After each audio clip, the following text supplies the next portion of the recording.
Hi everyone, so today's philosophy class is on Niyama and Yama in the 8 limbs of yoga from Patanjali's Yoga Sutras.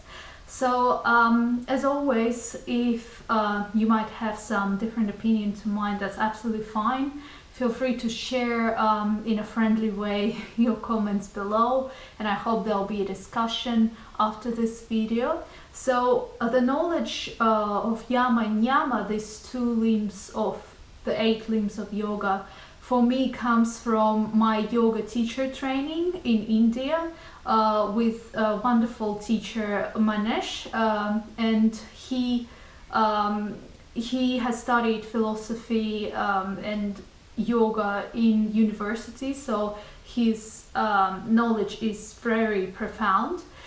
As far as I understand, and also from my own experience. So I do try to practice the 8 limbs of yoga as much as possible.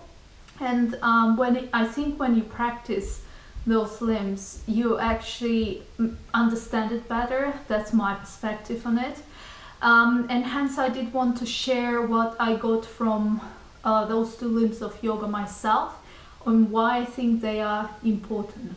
So let's start. So Yama and Niyama are the 2 of the 8 of the limbs of yoga described in Patanjali's Yoga Sutras, the foundational text in yoga. And so Yama is social conduct. It's what we do when we communicate with others, how we act in a society, while Niyama is personal conduct. So Yama and Niyama, apart from being in the 8 limbs of yoga, are actually also present in some other traditions, including the Vedas. So in Hinduism you will find lots of references to Yama and Niyama, also in Buddhism. And you will find that in different traditions there are different yamas and niyamas. They're similar, but the numbers can be different. So in this class I will especially be talking about Niyama and Yama in the 8 limbs of yoga in Patanjali's Yoga Sutras. So why I think it's important to talk about those 2. So teaching mindfulness and meditation, I find that in some traditions, in some ways, maybe more in Western society, but sometimes we do take out this morality factor just to make things, you know, a bit more simpler, just for simplicity purpose. And I think it's good because it opens mindfulness to a wider range of audience, so it doesn't have to be linked to any set of moral rules or precepts or religions. And it's not, of course, mindfulness is you can practice mindfulness if you are of any religion or no religion at all, but at the same time this kind of approach of taking things away so that it appeals to everyone can take away important things that in yogic philosophy, for example, they saw as foundations of the practice. So one point of my classes is to reintroduce that philosophy behind the teachings, and maybe some foundational principles that I usually didn't see in the Western world, at least, being included in the teachings of mindfulness and meditation, and show why I think from my own personal perspective they are important. So why I think it's very crucial to at least look at those and understand their importance in your mindfulness and meditation practice. And so today we are looking at those, and Yama and Niyama are like a set of rules that you can say moral rules or precepts that you follow. And the reason why you follow them, as far as I understand from my own practice even, is to keep your mind as pure and as calm as possible. So if you have looked at my first video on the 3 marks of existence in Buddhism, I also talked about the three gunas in Vedantic knowledge, and they were sattvic state of mind or guna, rajasic and tamasic. So if we look at this slide again, we will see that sattvic guna or state of mind is when we see the truth. It's when the reality is not veiled. So it's you can say 100% mindful state, or as mindful as possible. We see reality as it is, not as our mind might be putting it. And then rajasic state of mind is when the truth is a bit distorted. So you might be still seeing few aspects of truth, but sometimes you wouldn't be interpreting them in the right way. And then tamasic state is when your truth is veiled, so you will not see the truth behind the clouds. So you're welcome to rewatch. It's the last part of my previous video if you want to learn more about these three states which I mentioned in the previous video. But the idea is that we want to spend as much time in sattvic state of mind, where we see reality as it is. And in fact, if you look at the definition of mindfulness, quite often it refers to this moment-to-moment awareness of non-judgmental awareness of things external and internal. And in Buddhist teachings, we also look at the truth of things. So we try to look at the reality as it is, and notice maybe if we do have some, as I talked in the previous video, filters that come through our own judgmental ways of looking at things, and just observe if they do come out, but understand that they're not always the truth. It's kind of a veil that you have over the truth, and trying to always see the truth. And in Vedantic knowledge, it would be looking at, of course, sattvic state of mind when you see the truth. So this sattvic state of mind is, as far as I understand from my own practice, it can be achieved through different practices, but social conduct, Yama and Niyama, personal conduct, really help to reinforce that state. So I'm studying an Ayurvedic, a beautiful Ayurvedic course now, which I really recommend. And there we do talk a lot about the importance of the lifestyle, of your diet, of your thoughts, feelings, everything. Everything is, of course, there are lots of things you can do to induce that state of sattva. But the two things that are very important, I think, is how you communicate, behave towards others. And I don't only mean others as humans, everything, everyone around you. And how you, what you do for yourself. So what kind of activities or practices you do for yourself. Hence, Yama and Niyama for me are the foundations of mindfulness and meditation practice. So if I don't practice Yama and Niyama, I see that my mind becomes cluttered. So from sattvic state, which I try to, as much as possible, strive towards, it can move to more rajasic, more agitated state, or even sometimes a bit veiled, like tamasic state, when things are just, I can't see through things, when things get difficult or stressful. And I find that keeping the mind in that calm state, in that pure state of awareness, by following Yama and Niyama precepts, is very useful, because it keeps like a mental hygiene. It keeps your mind at a certain level of balance and peace, and make sure also at the same time when I go into meditation, if I do follow those, my mind seems to be calmer, so it can go much deeper into the meditation, unlike when I might not be following them for some reasons. Then I see that my mind is more agitated during the practice of mindfulness and meditation, and hence the practice becomes much more different and maybe less deep, more shallow. So let's go into those. So once I've explained why I think those are important, I think it's important to understand what they are. And so what they are, I'll give you just definitions first, and then I'll give you interpretation. And please know that it's my interpretation. So I don't just give you the direct translation. Interpretation sometimes for me can go deeper according to your experience, and I will just tell you what I find those mean according to my own experience. If you do have a different experience, that's absolutely fine. Maybe you can share what you understand they mean from your own experience. I would be really interested, but it's just what I've learned through my journey, and I hope it might be useful for you, because it was useful for me to understand that those precepts, they can be, the definition doesn't always give you just the fullness of how far you can go with that precept.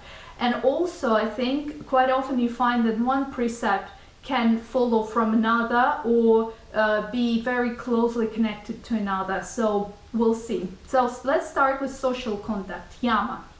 So the first one, there are 5 in total. So the first one is Ahinsa, or non-injury. So that's the direct translation of Ahinsa, non-injury.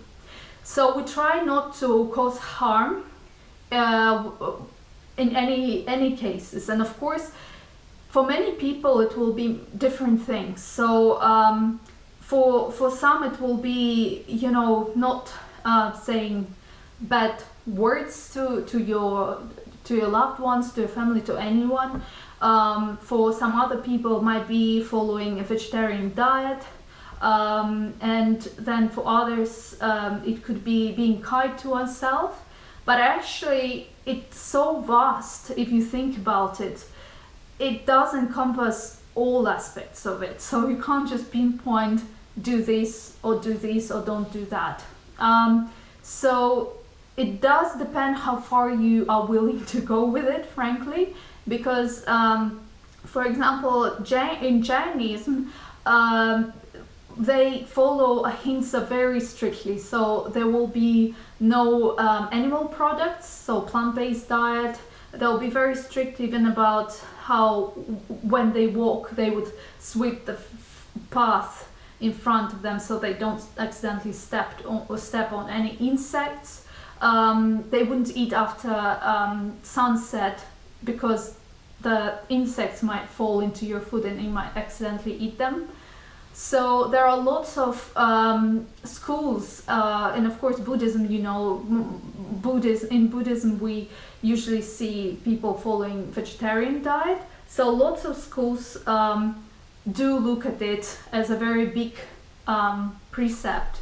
But how far you want to go with it, I guess it's personal, because for some people, maybe because of their nutritional needs where they live, going vegetarian wouldn't be very practical, and you know, and just different circumstances would also say how much you can follow it. But what I want to emphasize here is that it's non-injury on all levels. So you might think, oh, it's just not to physically harm anything. So not to hit anyone, not to eat any flesh, any animal. But actually it goes beyond that. It goes to your speech. So there is an emphasis also on your speech. The words can hurt sometimes even more than the physical actions. So you need to look at your speech. You need to look also at your thoughts and emotions, because your thoughts sometimes can be quite cruel, hurtful, and emotions as well. And if not to others, then to yourself. So you don't only look to the world outside, but actually yourself. You are part of this world as well. And whether you are cruel, unkind to yourself, whether you are thinking bad things of yourself, quite often find that you know, we might be putting ourselves down. We say we might be our worst enemy in a way, how badly we sometimes think about ourselves. and how you feel about yourself, whether you look in the mirror and say, oh, what a beautiful being I am, or oh my god, what, like, how bad do you look today, or something like this. So it's I would recommend, if you are interested in looking more into it, I would think it might be very useful for you to look at it on your individual level. So what does non-injury mean to you? So which things can you introduce in your lifestyle that would go under this category? And over time you will see that you might, as you practice more mindfulness meditation, it's like your vision on things expands a bit more. You might be adding a few things in, you might be taking a few things out as well. So just look at it as your own practice and see what works for you individually. That would be my personal advice. So Satya, or truthfulness, it refers to, of course, first of all, saying the truth. So there is actually this mystical belief that if you say the truth all the time, anything you say will come true, just because how attuned it is to the truth, what you say. But Satya doesn't, for me, only mean saying truth. So you can think truth or not truth. So for example, if you are believing in something that's not right, that's not truth, that's not the truth, that's also you are not following the truthfulness. So if you are, that's where mindfulness comes in, and that's where in the previous lesson I talked about those filters in our mind which distort how we see reality. So if our perception of reality is distorted, we're already not thinking the truth, and we don't believe things that are actually true. An example would be, I think I'm lazy. I think I'm not working hard enough.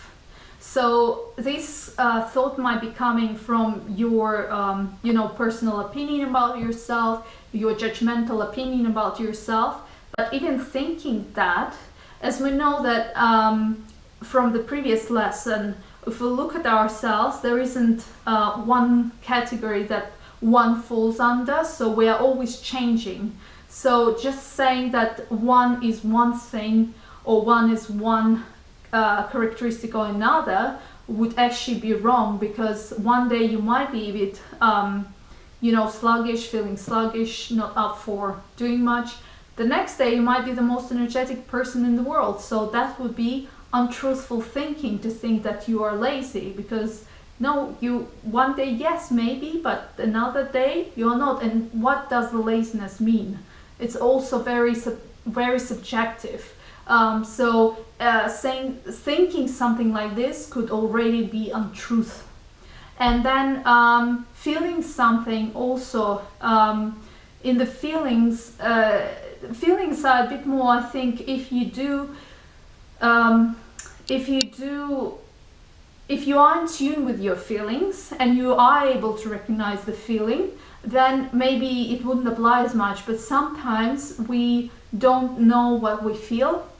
So you say, I feel anger, but actually you feel sadness, and you feel rejection maybe, and even truthfulness can reach even as far as your emotions.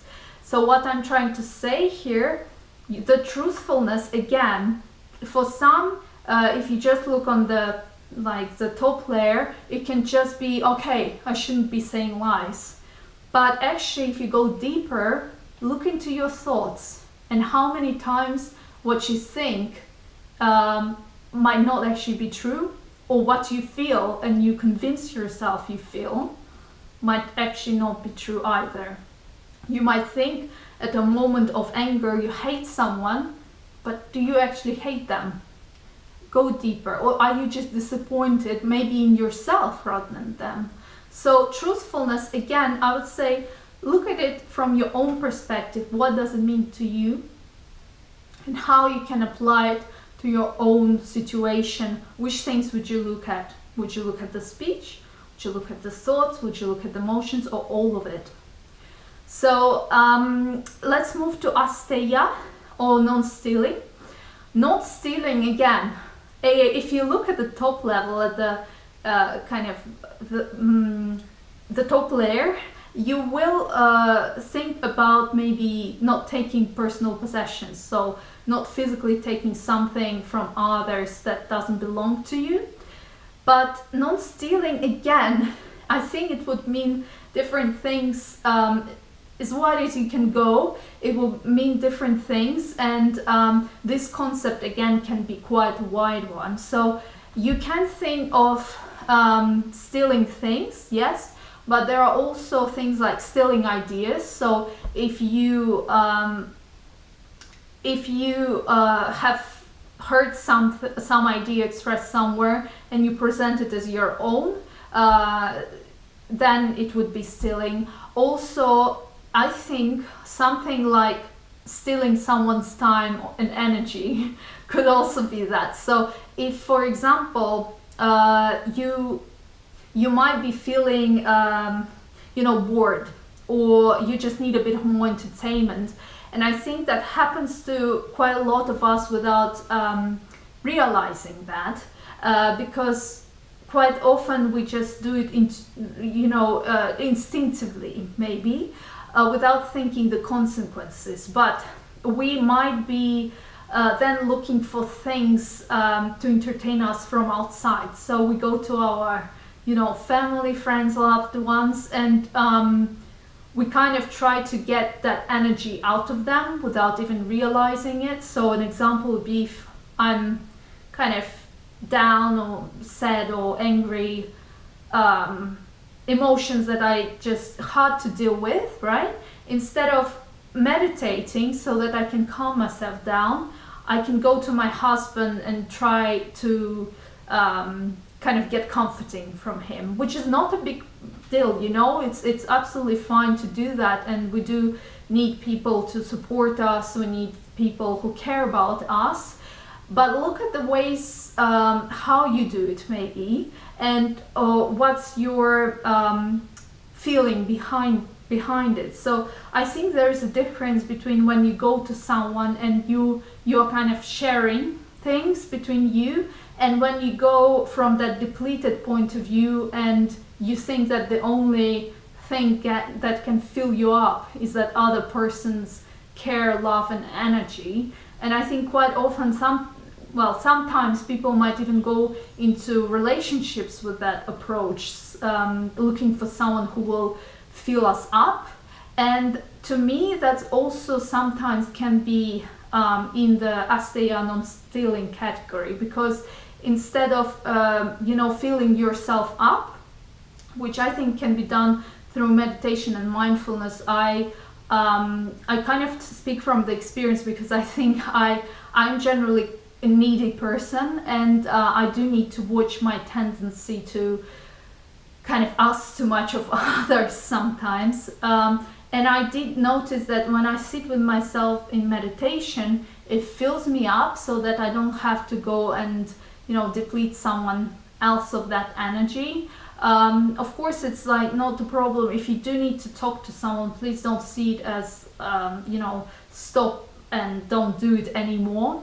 But it's just an idea that sometimes instead of putting our problems onto someone else, or trying to fulfill ourselves from someone else's reserve of energy, so if we are going and complaining and and really like going into a very dark mood to someone, rather than doing that, we can actually try some other ways and balance ourselves out. And from my experience, those ways are usually more sustainable for you and for that other person, in a way that they fill you up better, because you sit with yourself and you fill yourself up. It helps you be able to take care of yourself as well, which I think many of us really don't know how to do. Unfortunately, we're not taught. And then it also makes sure that you don't deplete the other person, because when you go with, you know, lots of negative thoughts and complaints and just very low energy, sometimes if the other person might also be not at their best, it can really deplete them, and that can lead to possible conflicts and problems also in relationship from my point of view. So if you are trying your best to keep your levels of you know, feeling your own energy up, looking after yourself in any way that's needed, keeping your energy levels stable, and if you need to have a bit of charging up, maybe doing a meditation, rather than just immediately going to the outside for that, to fill that void. It might be something to look at. And again, there is always a balance. I'm not saying don't go out and talk to people. I think it's really important to go out and talk to people if you have a problem, and you know, and be able to know that there are people supporting you. But I think there's always balance. It's good to have that, but on top of that, know that you need to, I think I personally think it's good if you have your own methods to build your own resources as well on top of it. So at least the balance is quite, you know, quite there. It's not just you, whenever something happens, you have to go outside and take something external to fill that void. So always balance. I'm not saying, you know, sit on your own, deal with your own problems, by no means, and it could be quite dangerous. So whenever you need help, do go out and seek help, even professional help from your GP or your friends and family. Do speak to them. But at the same time, it might be a good idea to, on top of that, have your own practice to make sure that you are filling yourself up from within as well. So again, non-stealing, it's up to you how far or how wide you want to go. It might mean something different to you that it means to me, which is absolutely fine. Again, I would suggest sitting down and just writing down what it means to you personally and how you can start implementing it into your life. So the next one, Bramcharya. So this one is a bit controversial. Many schools look at it differently. So literally translated, it means celibacy. But actually, it might mean lots of things depending on how you look at it. So it can also mean protecting your vital force energy. So again, I'm not an expert actually on Bramcharya. There is a lot of talk about like vital force, and I think that people who experts in maybe tantric knowledge, they might be a bit more capable of telling you the exact process. But from my reading of Ayurveda, of some ancient yogic techniques, texts, teachings, I can just give you my perspective from what I understood is happening. So when we do engage into sexual relationship, the result of it is lots of release of life force. So life force is something that sustains our body. It's in all living things. So the more life force you have, the healthier you're thought to be. So we have that life force, and when we engage in sexual contact, in the end of it, as a culmination, lots of life force gets released, because the kind of, if you think of the process, in the process, usually the aim is to produce like an egg or an embryo, just to continue the process of reproduction. So in many cases, that will be the aim of that life force being released, is to go and produce something.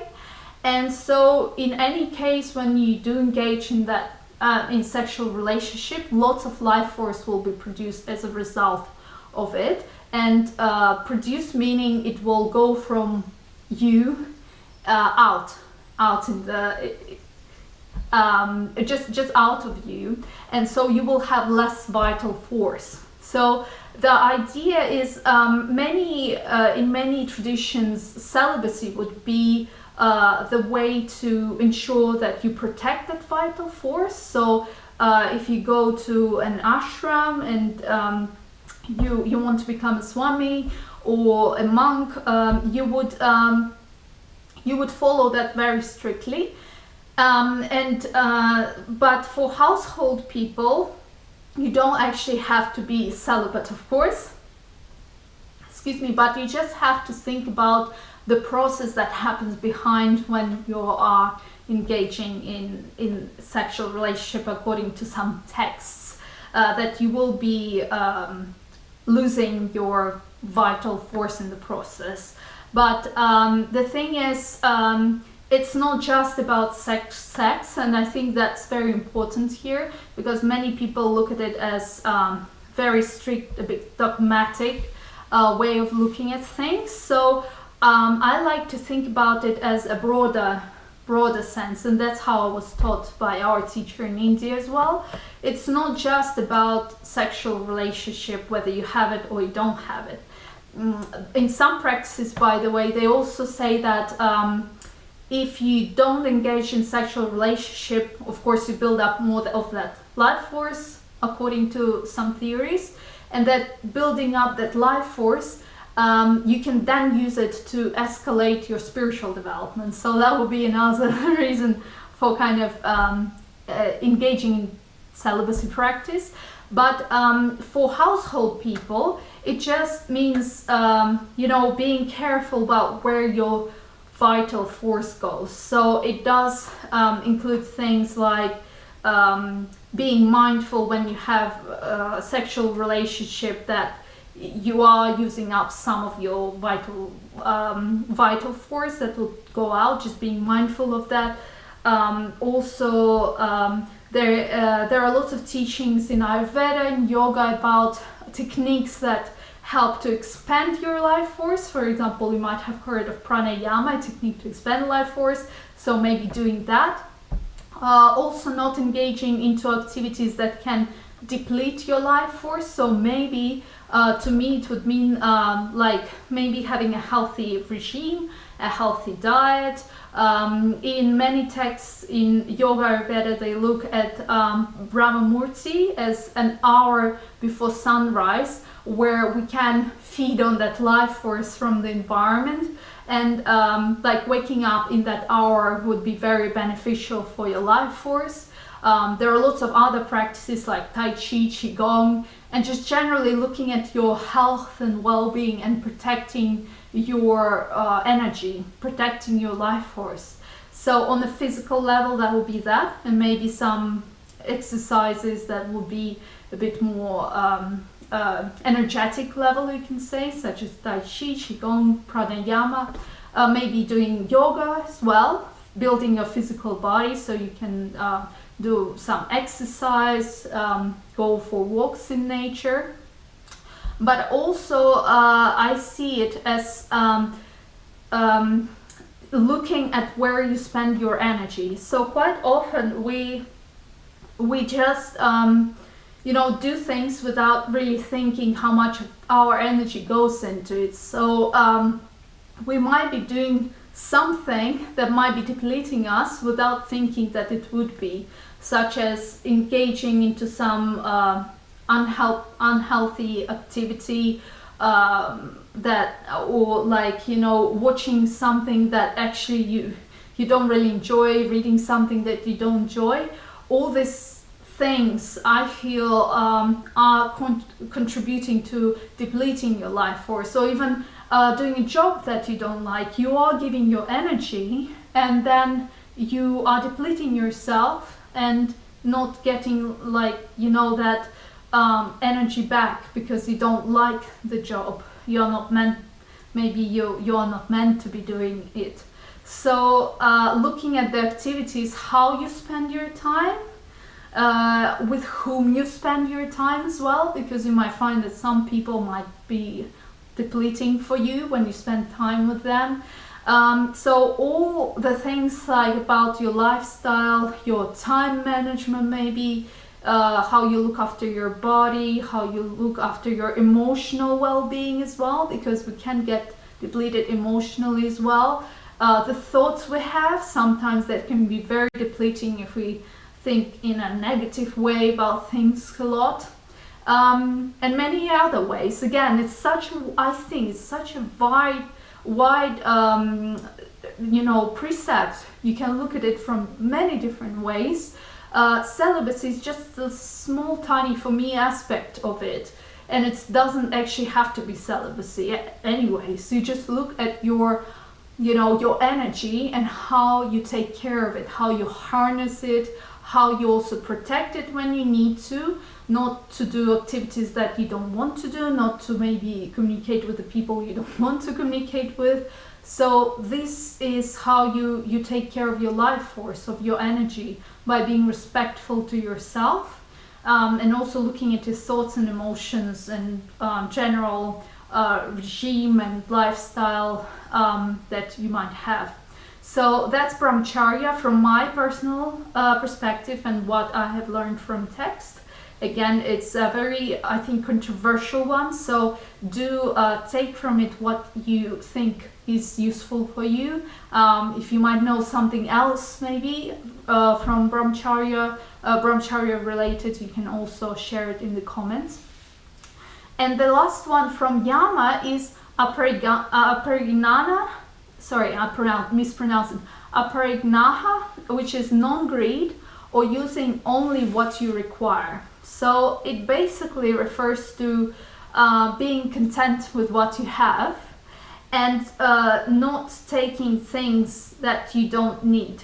So it can be on a physical level. So if you look at already what you have, and I think since the start of mindfulness practice, I have seen a biggest shift in Aparignaha from my perspective physically, because if before I had to go and buy things if I thought I didn't have them, then now I look at the things that I have and I actually I feel that even with the things that I have that before I thought I couldn't do, I can now do. So you need less things physically, so being grateful with what you have. And I think it's also comes to the gratitude practice, comes down to gratitude practice. So quite often we'll look to our happiness and associate our happiness with things external. And I think we covered it a bit in our previous topic as well, in our previous class. So we'll look at things for happiness externally and associate our happiness with those things. But effectively, happiness is the thing that we cultivate internally. It doesn't really depend on where you are and what's happening around you. You can be a beggar happy, you can be a millionaire unhappy, so all these things are relative, but it's your perception of how you view the world. So for some people it could be very simple as, having a meal is happiness, and having a shelter is happiness. And then you will see people who maybe have a lot more and they still feel unhappy or unsatisfied. So it's about this. It's about being satisfied even with what you have, even if you don't have that much. So just seeing being grateful for the things that you do have rather than thinking about things that you don't have. So it could be physical things, of course. It could also be circumstantial. So for example, thinking, oh, I wish I could be a director of a company, but I'm only a salesperson. So that would be not appreciating where you are and wanting something else. It could be also mental state. It could be, for example, I'm unhappy today, I wish I could be happy. It could be emotional, sorry, that was actually mental emotional state as well. It could be thought related. I wish I could be more creative. I wish I could be thinking more positive. So it could be again on so many different, different levels. And I would say it's up to you where you go with it. So remember that it's not just the physical. So maybe dig a bit deeper and see how it relates to you. Maybe notice when you start feeling that greed might be coming up. Not just, I'm saying, greed for money or physical possessions, but greed maybe for certain states. It could be state of health if you are unhealthy. Greed for the state of mental state. Greed for certain emotions, for certain thoughts, for certain ideas, for certain anything really. Notice these things and maybe write down which things you think refer most to you. Okay, so these are the yamas, the five yamas, social conduct, and then we'll look at niyama. So niyama is personal conduct. So it is things that we do, unlike in yama, it's things that we do with others, but I also feel others can also mean ourselves in a way, because if you look at yourself from the third person perspective, quite often you can see how you're really treating yourself. An example would be, you might think that you are nice to yourself, but then if you see the thoughts coming in your head or emotions sometimes towards yourself, you might find that you are your worst enemy, and you are not treating your worst enemy outside as badly as you are treating yourself. So I think this, even though it's social conduct mainly, it also refers to your own contact with yourself.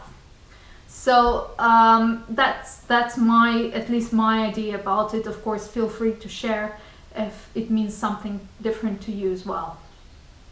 So niyama is personal conduct, and it does have also 5 precepts in it. So Saucha is purification on all levels. So this one again can mean different things to different people, and many practices you can find now. Detox is so common. They focus on the physical level, so maybe it's the diet, the quality of the food you eat, the quality of the air you breathe, the quality of the products you put on your skin, etc., etc., right? But also, as it says on all levels, you need to think about your thoughts and emotions, of course, and that's where I think mindfulness comes in very beautifully, when you start noticing your thoughts and your emotions non-judgmentally, and just looking at any filters that you might have towards the world that might distort the perception of the truth. So you're purifying yourself so that you can have this clear perception of the truth of things as they are. So you are reaching that sattvic mode of seeing the clarity, seeing that light. And that doesn't just happen on the physical level, even though there are so many practices how you can do to purify on the physical level. It can go much deeper as to your emotional level and thoughts as well. So I would say again, for you, write down what it means for you personally and what you can start doing to help purification on all those levels. Maybe even, start eating healthier foods, start exercising, going out into fresh air, or maybe looking at your thoughts and just starting mindfulness practice to observe your thoughts. Anything like that. So the next one is Santosha, which is contentment, self-satisfaction, gratitude, acceptance of what you have. So I think this one is really closely related to, in Yama we had Aparignaha, which is non-greed. So this is basically a thing to do, if the Aparignaha was not to do, like non-greed, this one is the opposite, gratitude. The opposite to greed is gratitude. So encouraging you to actually develop this attitude of gratitude. So we did cover it quite a lot, so I won't go too much into it, but contentment is basically, or gratitude. You can look at things every day and see what you like and you enjoy and you're grateful for in your physical world. You can do it also with your emotions, with your body, maybe with your thoughts, with your personality. Which things are you actually grateful for, rather than which things you wish you could change in yourself. So I recommend leading gratitude diary. So it could be a very beautiful practice, daily practice, and writing it just the things you're very happy with or very grateful for today. So it might be the sunshine, it might be the nice meal you had.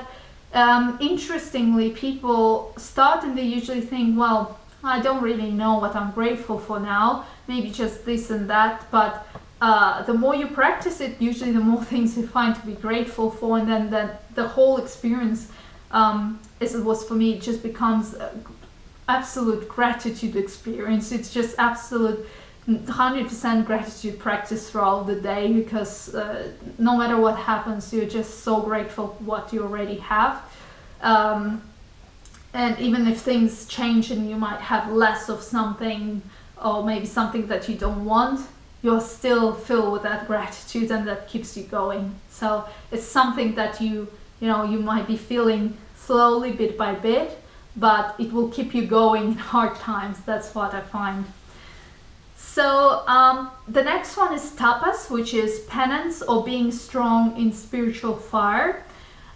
So penance was very funny one, this one, tapas, because when Gary, my husband, and we came to Goa, to India, to study yoga, and it was a yoga teacher training, 28 days as far as I remember.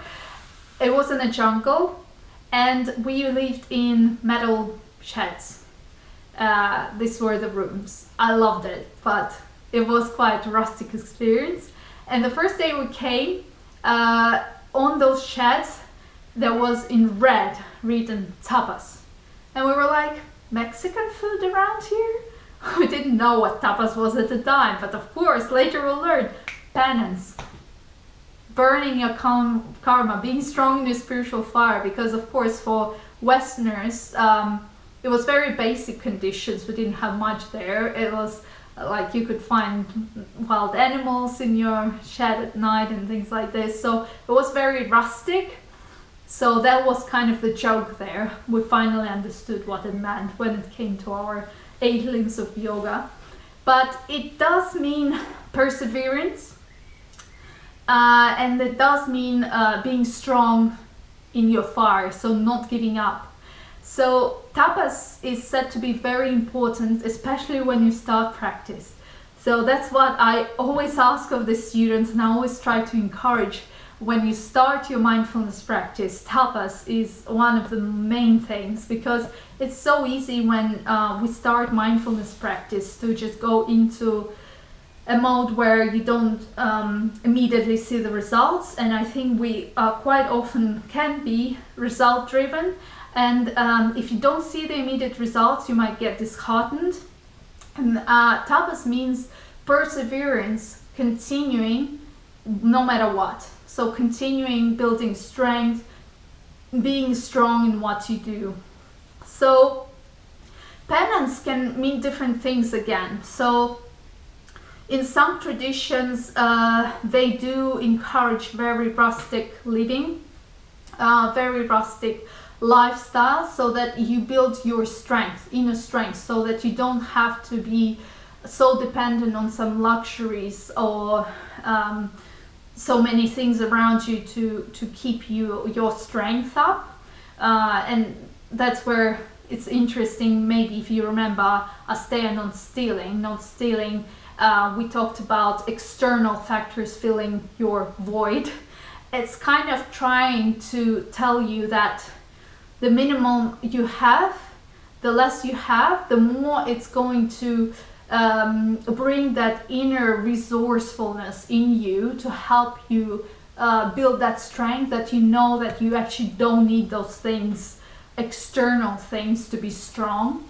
And I think that's in so many teachings and so many practices that you might find, it's a very important one, because it does, and I can say from my own experience, it did help a lot. So when we first came in to Goa in 28 days and the rustic conditions, we were a bit unsure. I mean, it wasn't like we were scared or anything, but just unsure because of, in the Western world, we usually, the conditions might be different, of course, depending on where you live, but where we came from, it was just very different. But and you might think, oh my God, if I don't have that, if I don't have my mobile phone, my internet, my nice pillows, my deliveries and all these things that we're so used in the Western society, then I can't be happy. But then if you take everything out and you still believe in yourself, you still have that fire and strength in yourself burning strong, and you know that even if you have bare minimum, you still are strong, you still can continue, persevere. That's where this, I think, real strength can shine through. You can understand that no matter what the circumstances around you, what changes around you, you can still be strong just because you are strong. You're not dependent on the things outside. So I think that's a very strong one. And it's very helpful in any practice you are doing, in anything you're starting, whether you're starting a business. I could do a whole video on how we were starting our business, and first year was real tapas. So we did have to persevere very, very hard and build our fire to make sure that things go on. And whenever you start anything new, I think many of you might see how hard it is. And then once you get to the point where you are over it, you kind of feel how much strength you've got out of the process. So this resilience, you're building resilience, strength, faith in yourself. So that's one side of it, very practical. On the other side, more metaphysical, this penance is also thought to help burn past karmas, because through this suffering, you can also have burn the karma that you might have had. So karma meaning some past deeds you had in the past that need working through this difficulty of penance. You are actually, working through it and burning it. But for me personally, I look at it in a more in a more practical way, such as building your own inner fire. But again, you can look at the ways that what it means for you personally, and maybe you will have some other things that are more important for you, or other ideas of how it will relate to your own circumstances. So the next one is Svadhyaya, or spiritual study. So this one I love, because I do, even though first I was like, oh, say spiritual study, I'm not quite sure. I see how it relates to your, personal contact, and it will keep your mind at a good place if you do study certain texts that are helpful.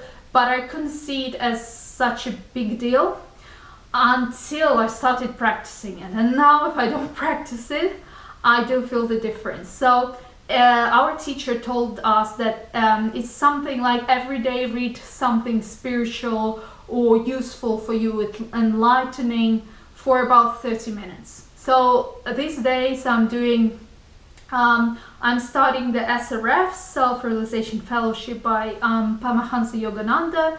He has beautiful lessons. I'll do a whole video on all the things that I do, because I do study from kind of different sources, but also starting Ayurveda course with Vedika Global, Acharya Shunya, a beautiful teacher. So these are my kind of now two main sources for this study.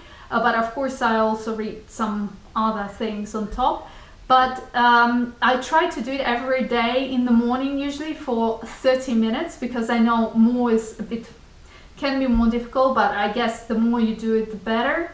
But having that in your, even if you can't do it day to day, maybe just at least having some times when you do read something, or maybe even watch this. I will be very humbled to think that this video could fall in this category, but maybe something that would make you think more about things, make you develop more, make you, improve your mindfulness practice, be helpful to you. There are so many sources out there. It's just beautiful, and you can get many of them online for free, or there are many teachers who offer free lessons as well. So there is so much to study, and I think when you do that every day, you kind of start feeling that you build on that foundation. Your understanding grows, your wisdom grows, your experiences are more real. So you might be experiencing certain things, and then watching a video on the teachings, for example, related to your experiences, it clicks, it makes more sense for you. So you build this, as I feel, stronger and stronger, more solid foundation for your practice, for your development practice, for your knowledge, and you just become more solid in everything that you do. So I think that's a beautiful one. If you haven't tried it yet, I would say do try, maybe do a challenge when you can, even if it's just weekends, maybe one day a week you can spare some time to do spiritual study. Or maybe, like myself, you decide to dedicate 30 minutes in the morning after your breakfast to that. Just whatever works for you, really. And maybe find some things that work for you. And some videos, you can subscribe, of course, on YouTube to certain teachers as well. And I will share my resources where I do find my inspiration and where I do my spiritual study, which I did find very helpful. The last one is Ashwara Pranidhan, which is surrendering to God or universe, we can say, to the higher power. Belief in justice, no fear, having complete belief, and trusting whatever comes your way. So this one, again, it's a bit like, it's difficult to just explain this one, I think, because it can be in a way metaphysical a bit, because depending on what you believe in, of course. You might believe in a God, in God or a certain God, type of God. You can believe in the universe. You can believe in connectivity of things. There are so many things, and of course you can have no belief at all, but just trust that things are going to be the way they're meant to be. So in so many traditions, they say you do 90, I think, I'm not sure that I would say correctly, but something along the lines, you do 90% hard work yourself, and the 10% will come to you. So it's they call it the grace sometimes. So it's just the grace of things. If you are doing so much, working and following maybe all those precepts, then you just need to trust the process and have no fear, and then as a result things will come your way, and you need to trust that whatever comes your way is for the best. Again, this one, I don't have much, logical or rational thinking to explain to you, because I think it's more like a feeling of trusting that things are going to come that are needed.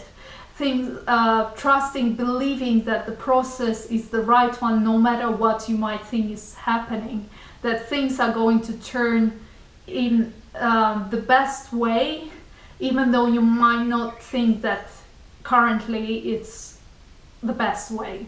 So believing in this, sometimes we say higher wisdom or higher intelligence, in this divinity, in this creation, that it's doing its thing and it's going to be what it needs to be in the end.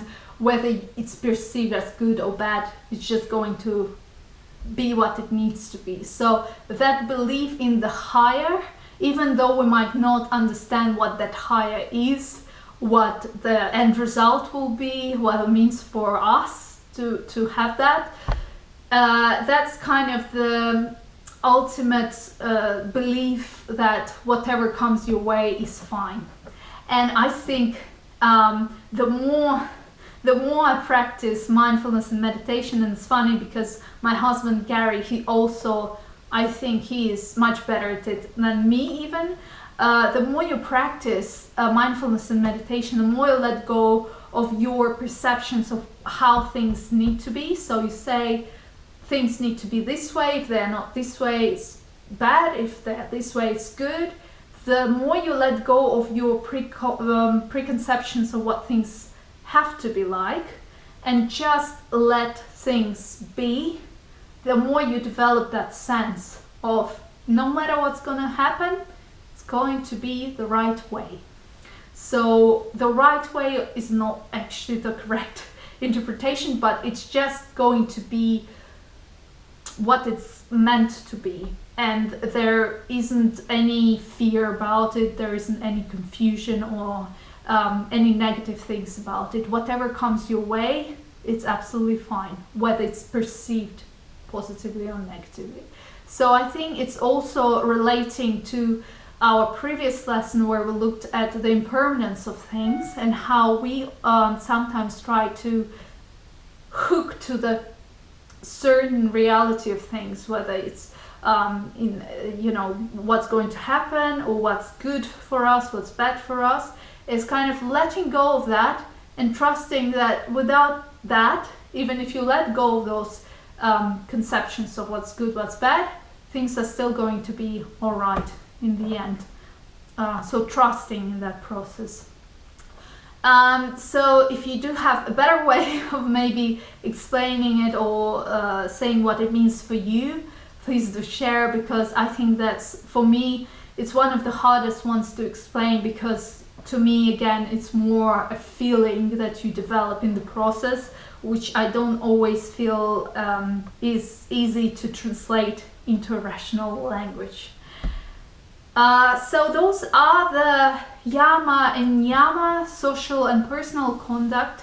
I hope that you found this video useful, and I hope in the future to create some classes on Zoom that anyone can visit, join if they feel like it, and for free, and just share their thoughts and maybe start a discussion. It would be quite nice.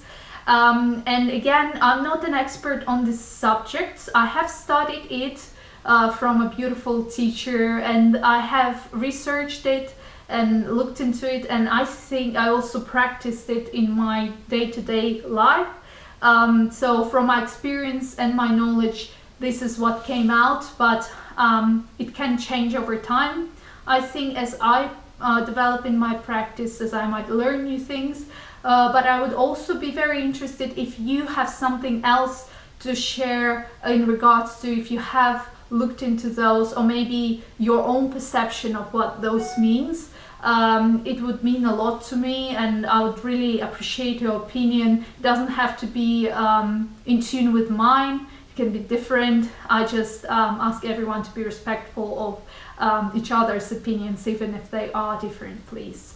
So if you did find this video useful, please do share, because it will be nice to start thinking about these things, maybe opening up discussions. You can build your own discussion club and discuss these topics in between yourselves. That could be great as well.